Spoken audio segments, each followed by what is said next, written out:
I interned with Focus Features out of college and did a few music supervision gigs. Ended up working on Beasts of the Southern Wild, which is an Oscar-nominated film now, 4 Oscars, which is insane. And I've done a bunch of other projects, including one with Joseph called Mythos, and I am loving life right now. I've been on a couple of independent projects, all stuff that I found on my own, a lot of also through referrals and just meeting people at different networking events. Mm-hmm. I now have an agent, and I now am working on a video game that's launching in 2014. I learned about the term. I looked at as much as I could online, read a lot of books, and I was like, this is what I want to do. A lot of times there are new producers or directors or whoever will drop music in and say, oh, well, it's fair use because I bought it on iTunes, or they think they own it. Now, for something that's pre-existing, an artist composed a song, they have the rights to that. And mm-hmm. you need, as a producer or as a director, to go to them to license the rights to it. Now, licensing is anything from a handshake to actual full, 15-page license. I mean, depending on the project and the terms. But a music supervisor is essential to these projects because they're going to do all that legwork for the producer or for the director. Another point is, I guess, composition, custom music for your project. Mm-hmm. So the music supervisor is well-versed enough in music to communicate with the composer in a musical way, and they can understand the director's vision because we're kind of intermediaries. Right. And we can translate what the director wants to the composer to make sure that we deliver the best product at all times. Mm-hmm. So that's why you need and when you're ready to bring one on, a music supervisor, there's a lot of ways you can find one. I would definitely suggest going through your network first, talking to people that you've worked with before on previous projects and asking around, I need a music guy, and I don't want a composer, I want somebody that's going to license pre-existing music for me. If you don't know anybody, if you don't find anybody through that, you can go on Craigslist, but I would prefer going to go to the local organizations, the recording academies. In New York, there's a Women in Music organization. NARIP is one. Go to them, and if you're a member, you can easily put out some kind of post saying, "Hey, I need this. Give me your background, and let's see if we're a good fit." So, and the good thing is, a lot of people are looking to do this job. So you'll have a lot of people to kind of go through, mm-hmm. and it'll be easy to kind of get people that can do the job, but ultimately you need to find somebody that you're comfortable working with. You got to have a good working relationship with them. Right. Yeah. I mean, it's a fun business. People want to be, they want to work with fun people. Take us they out want to drinks. Go out, go out and get some drinks and go to a show after and stuff. Yeah. Well, it's like bringing on anyone else in the project. You're going to be working with them enough to know that you need to be able to get along with them and that they're going to work for you. And hopefully developing a long-term working relationship too. Yes. So there'll be a production schedule laid out saying when the episode or when the film is going to be released, and then another.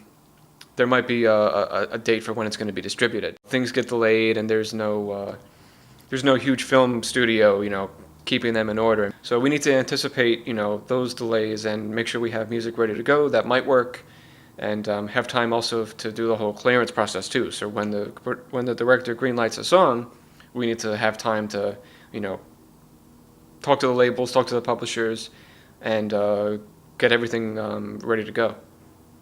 Agreed. And sometimes we arrive at the conclusion that you don't need a song for that part of the spot. It's just not going to work. Instead, we get something composed. But there's mm-hmm. options, and that's what a music supervisor provides to a producer or director. Options for sonically enhancing the product. Mm-hmm. There are times where a director really, really likes a song, but if there are multiple writers on a song, you need to make sure that you go to each of those writers and the rights are cleared by those writers or their representative publishing companies, which is why you need a music supervisor to translate these things for you. I can't stress it enough. That actually brings up a point. Another obstacle we face is trying to persuade a director from a temp track. Temp track, eh? So, you want to talk about that? Yeah, that's a tricky thing. I mean, when a director really falls in love with a song, it's hard to get into their mind and sway them to not use it, because we know legally you can't use it. Right. So a temp track, they might put in like a U2 or a Rolling Stone song. Right. Where we know they're not going to be able to pay for it. So Yeah. we need to find something that's a sound-alike to replace that. And that's It's the reality of they fall in love with it, and they only see the film with that song in it. And if anything else is in there audio-wise, it's different, and they're going to have to unfortunately get used to it. But that's easily avoidable if you start music early in the process. I know you mentioned earlier about like we come on post-production. A lot of times that's true, especially in Hollywood. On these indie projects, if you bring a music supervisor on super early, then you have an edge on the game to make sure that you don't fall victim to temp love. Yeah, you can. Is it smart? Probably not. If your film is going to be, if it's just a little passion project that you know it's not going to go anywhere, I mean, yeah, why not? You know, it's I've seen there's it. not going to be a big label, you know, tracking it and sending you an infringement notice. The problem is when, if and when your content gets picked up, and you know you have a Rolling Stone song in that you didn't clear, you're going to have to send the final cut back to the editing suite and drop in a new song.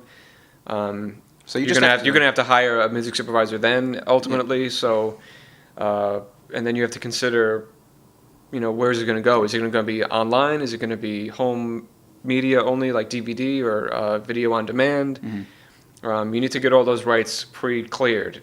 We're saying that you just have to be smart about the music. If you're going to go do it yourself, then you just have to be smart and knowledgeable about licensing the music. Right. And dropping it in yourself too. And it's good to always get second opinions on these things, and that's why having a music supervisor on or partnering with you is like a constant second opinion. Like, there's how you always have like a Jiminy Cricket in your ear telling you what, it's also, it what makes not you, to do. It'll make you more comfortable knowing that you did everything right, you did everything by the books, and you're not going to have any issues down the road. Music is always the last thing anybody thinks about on films, unfortunately. But it's always good to have some kind of legal, advisor or some kind of consultant, just making sure that all your ducks are in the right order, clearance-wise, because it can, any willful infringement is like $150,000 to start. And I'm not saying that, your little, hobby, passion project is going to be sued by a big record label or anything, but it depends on it depends, but yeah, it's important that you have somebody that's watching your back. Right. So, as a music supervisor, we got your back. Yep, is what we're saying. For me, time is so valuable. I mean, and for you too. I mean, as a music supervisor, or anyone really in New York. I mean, we're stretched, and we're always doing something. So we have very little time to listen to music for pleasure, but it's something that needs to happen every day. I'm on Spotify, I'm on apps, I'm on Pitchfork, I'm on, We Are Hunted, I'm on the Billboard charts, but I'm also looking at small blogs, listening to friends' music. You can discover music in any way you want, and for me, it's always different every day. The budget is usually the first thing I look at. If we have no budget, then not even, I guess, trending artists are even in the running for, depending on the project you're working on. Mm-hmm.